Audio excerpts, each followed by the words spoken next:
Hi guys, we're back again. We've got a lot of requests from our customers and from our students about how we make desk signs. So we figured, well, for this video, it's about time that we showed you how we make them. So what we're going to show you, we've got two different kinds of desk signs that we make. First one is just a solid block desk sign. We're just going to make these simple so that you understand what they are. And as we make these, this doesn't need a base because of the thickness of it. So when we get it done, which you'll see on the video, you're going to see just how we do it. When we get it done, it will sit at a slight angle. There will be a little bit of a base on the bottom here, and it'll sit at a slight angle. So it sits up real nice. It's a nice desk sign. The other one is one that I've made for a long time, and it's going to have a base on it. So it'll be this. We'll make the sign this way, and we'll do whatever we need to do. We'll show you what we're going to do, and then we'll bring it down at the edge over here, and then we'll put a nice chamfer and a bead on this base, and then we'll mount this to the base, and it'll be straight up and down. This one will be at a slight angle. So it's just, all it is just a simple way to make a desk sign, and you can make it as long as you want, with as many letters as you want. It's just entirely up to you. And probably figure out how much you're going to do it per letter, and then charge a minimum charge of something like, $14.95. And if they want more letters on it, then it's an additional cost per letter. So that's all this little short intro is. And I just wanted you to see what we're going to start with, and we're gonna continue continue now. And my son Eric will be actually, get out of here, fly. My son Eric will be actually doing the carving on it. So we'll shut this down for an instant, and then when we come back up, we'll be set up to do the carving. We'll show you what it's all about in a minute. Okay guys, this is Eric. The first thing I want to go over real quick, and I get this question a lot, is why isn't my router base sliding good on my sign while I'm carving? So there's three different issues here. The first one is the router base. You want it to slide good. So I use a silicone spray. This just happens to be the one I have. I put it on a little bit on a paper towel. I put it, and then I wipe that base down clean. Okay, then I wipe off the excess a little bit. So now I know my router base is nice and slick. The next issue is your actual board. When you spray that ink on, you may have some residue on there as far as that ink. So here's what I do. I use a little sanding sponge. You can use a piece of sandpaper, whatever you got. And I sand that just by hand, like that, and get that ink off. You see how it kind of loosened up that excess ink? And then I take a stiff bristle brush and I just brush the top of that. That will ensure that you've got the base will slide nice and easy on there, and you won't have a whole lot of ink build up on there that's going to be sticking that base, so you can get a nice controlled line when you're doing your carving. So now I'm going to go ahead, we're going to come back and do some carving. Okay guys, one other thing, when anytime I'm carving letters, I want to draw a line top and bottom that gives me a reference line, because sometimes your letters will get kind of caked up with ink and they may not be the exact size they need to be. So I always draw a line top and bottom so it gives me a reference point when I go to carving. So we're going to set up and carve now.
Hey guys, I just want to stop for a second here. This is our standard profile bit that most of you know about, but in case you don't, it's a bit that we actually make.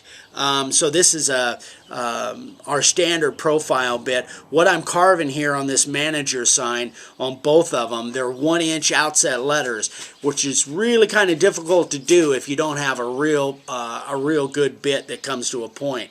So I'm going to go ahead and cut a couple more letters, and then the other thing is this pad that I've got here that I'm using. This is just kind of a shelf paper pad. You can see I kind of doubled it up, stuck it together, but this pad is just sitting on this bench. Works out really well for routing signs on. So I'm going to go ahead and carve a couple more letters. We'll get started here.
Okay guys, so I've got my outset letters, the original profile done here. Now what I'm going to do is I'm going to measure in whatever I think looks right, and this looks about right. I make a mark here at 2 inches and a mark here at about 2 inches. Now what I'm going to do is this thing is going to sit kind of on a base. I'm just going to draw a couple lines.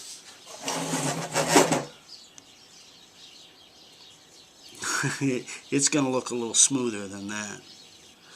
So I'm going to just draw a couple lines there. Hopefully you can see that. Now I'm going to just carve those lines, and you'll see why as we go along.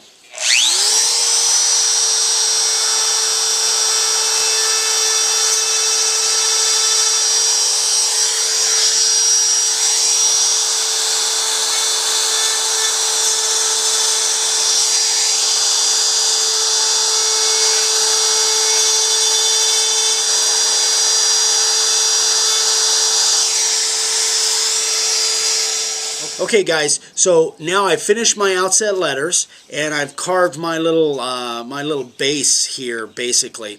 And I've cut these letters, you guys know this, but I'll just go over it for people that haven't heard.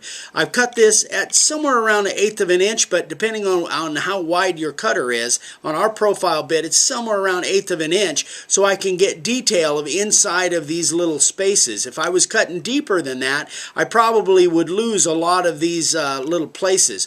So, but that's not deep enough to do all of what I need to do in order to get in there with my cleanup bit. So now I've reset my cutter at a deeper, probably about twice as deep, somewhere around 1/4 of an inch or thereabouts, and I'm going to cut a wider line around everything. So I'll go ahead and do that now.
Okay, so now you can see I've gone around everything again at a deeper, so if you look real close, you can see two different depths there.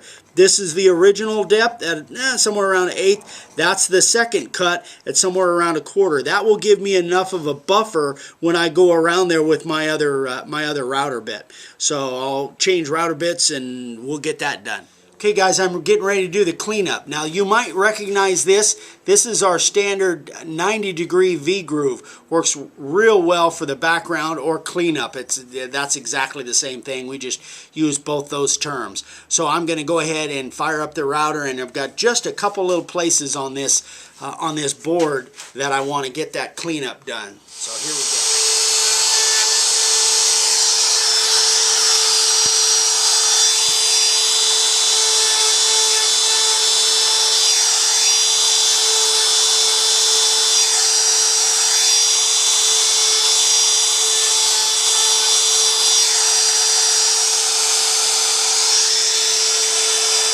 Okay guys, so here we're getting ready to cut our shape. This is our standard bit. It's just a spiral, 1/4 inch spiral upcut that we use. This is one of our standard bits you can get from us that we use to cut our shapes. So we've got a board that's about 1 3/16 inches thick here. So what I'm going to do is I'm going to take about 1 or 3 passes to go all the way through this board. So I'm going to take the first pass at about 1/3, and I'm just eyeballing this. The second pass at about 1/3 or thereabouts, and then a third pass. If you've got a little bit bigger router, you can maybe take a little bit more. I just don't want to really overwork this little DeWalt router, so I'm going to take it in 3 passes. But with a bigger router, you could probably do it in 2 passes. So anyway, I'm going to set up and do that now.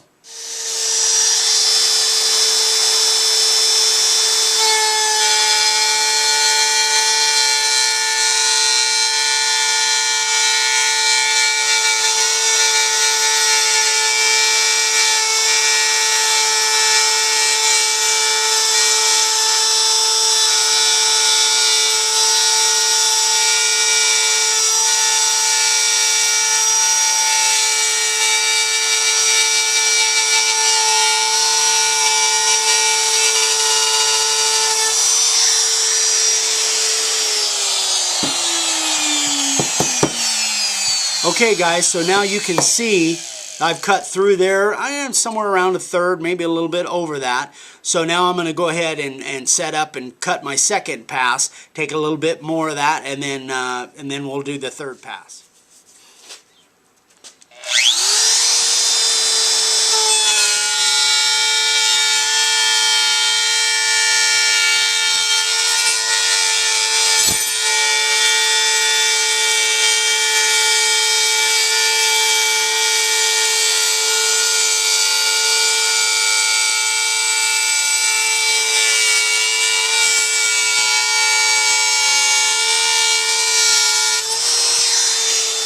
Okay guys, you can see I've cut almost all the way through there. I've got one more little cut, the third pass, but this time I'm going to cut it on this piece of styrofoam insulation I have here. That way I'm not actually cutting my pad, and it actually works pretty well. So let me fire up the router and get this done.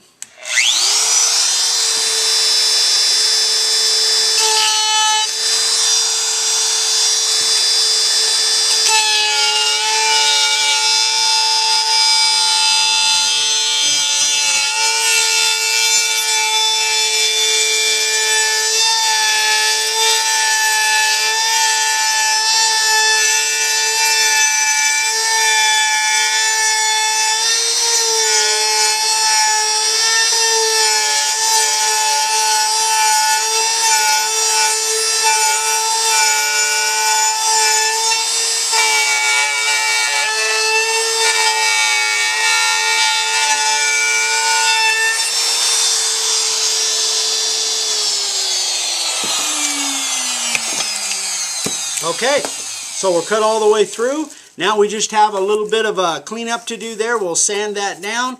We're going to grind this down anyway, so even though that broke out a little bit, it won't matter because that's going to be ground off. And that's kind of our our little desk sign. So now we just have to do some brushing and spraying and sanding, and we'll move on to that next. Okay, you guys might recognize this. This is a combination belt and disc sander. What I've done is I've taken my table here and I've set it down to 10 degrees. There's an adjustment. So you can, suit yourself whatever degree you want this at. So all I'm going to do is just grind the bottom of this thing so it sets at 10 degrees.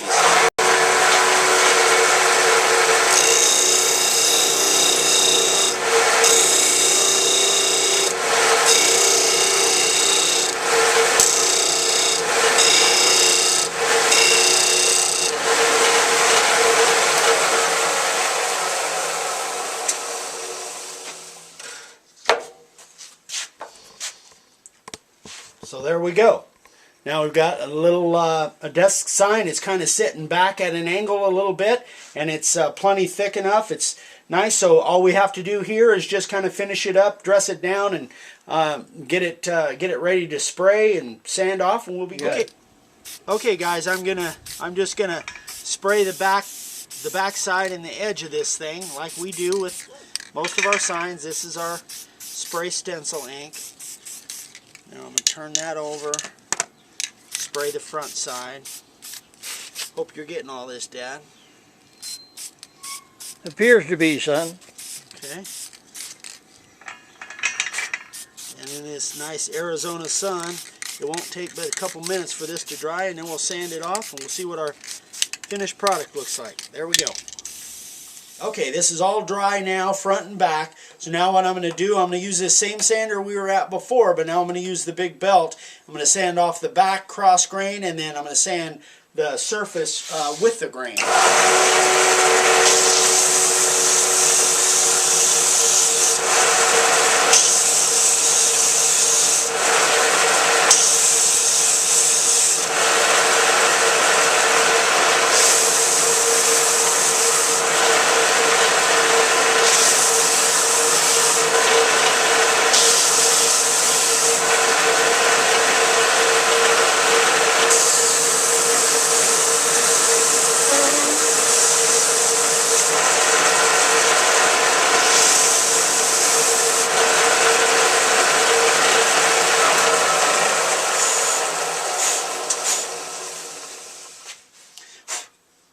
Alright, there we are.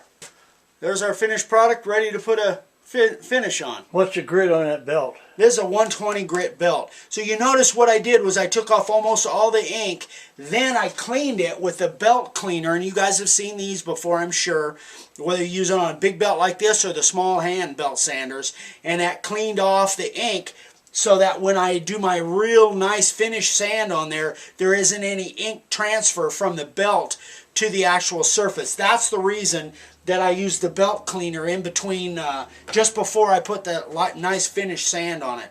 So now it's ready to put a urethane finish on, and we're good to go. Okay, guys, we're just going to put a finish on here, and you know what I use? I use the Krylon Clear. Can you see that all right, Dad? Okay. So I'm just going to spray the edges in the back, then I'll turn it over and spray the surface. That's all there is to it. Stand it up.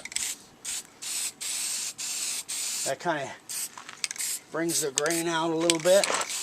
And that's pretty much a finished product. You can put as many coats on there as you want, but that's pretty much a finished product.